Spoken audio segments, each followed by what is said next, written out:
Ito kasama mo, kapatid.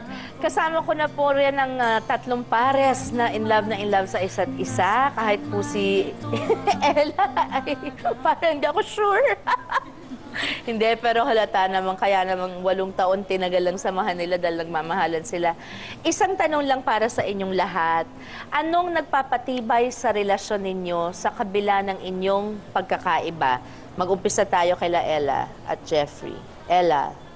Pagmamahal at pagtitiwala po namin sa isa't isa. Pagmamahal at pagtitiwala sa isa't isa.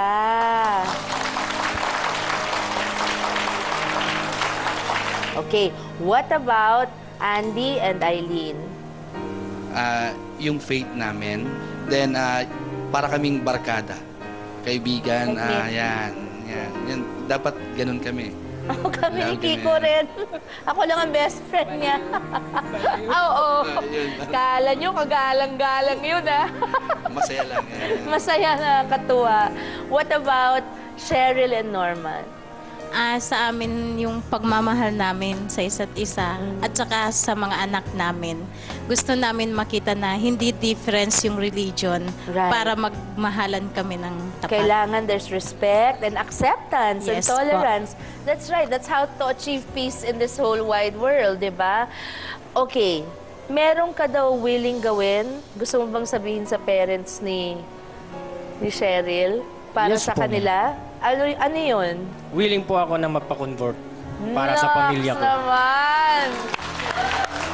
So, parang give and take sila. Nagpa-convert na po si Cheryl into Catholicism at ngayon naman magpapakonvert si Norman into Islam. Marami na kayong napagdaanan as couples and I'm sure mas marami pa kayong pagdaraanan. Alam mo naman ang buhay, lagi na lang hindi nawawala ng pagsubok, di ba?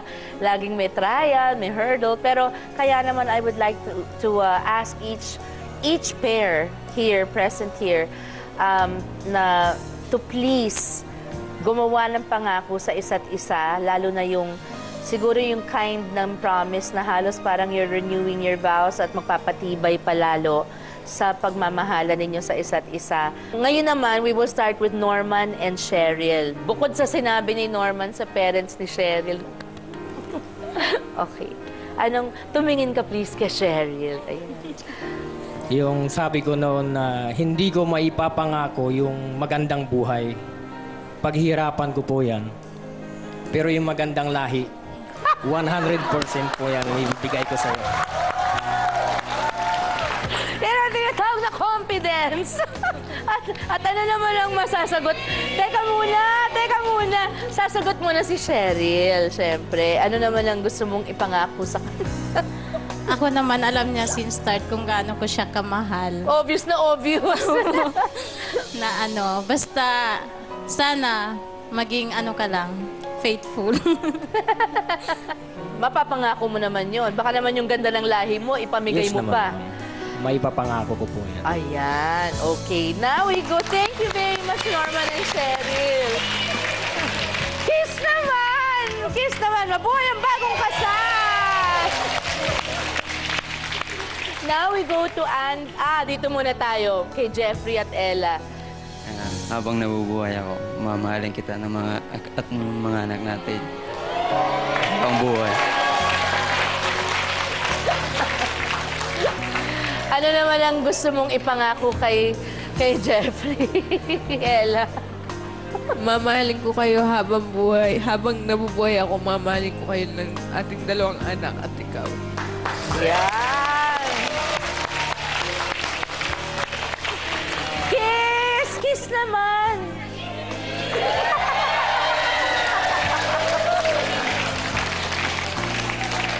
Now, of course, we go to Andy and Eileen. Andy? Tulad ng February lang. Ito na ngayon. Sa hirap at ginhawa, lahat ng pagsubok ay dadaanin natin. Dahil alam naman natin yung sitwasyon. Pero ito lang mapapangako ko sa'yo. Basta tayong dalawa, may pit na pagmamahalan at magtutulungan. Yan. Nandito ako para sa iyo at sa mga bata sa ating pamilya. Okay, Eileen? Sa akin naman, ever since nag-give up ko, ginive up ko nung nagsama na kami, wala na yung riches, but we are happy. We are together, working hard for the kids and for ourselves, then for the coming baby, soon to be somehow. Yun, alam mo naman, mahal na mahal kita. And by faith, in Jesus' name, tayo pa rin. Forever and ever. Forever and ever. Amen. Forevermore. Yan naman talaga. Ay, kiss naman, please. Parang pag kinasal, di ba? Naku, sanay. Ayan. Wow! Nakikita mo talaga kung sino yung mga in love na in love. Ito naman po ang aming pangako. Patuloy po namin ipagdarasal na sana po mas maging masaya, matatag at maging punong-puno pa ng pagmamahal ang inyong pagsasama. At maraming salamat sa inyo dahil pinatunayan na naman ninyo na lahat ay posible sa ngalan ng pag-ibig. Maraming salamat ulit sa inyo. At ang mapapangako ko sa iyo, Kiko, ay basta diyan naman ako umuwi. Magkita na lang tayo. Okay. We'll be right back. Huwag niyo po kaming iwan.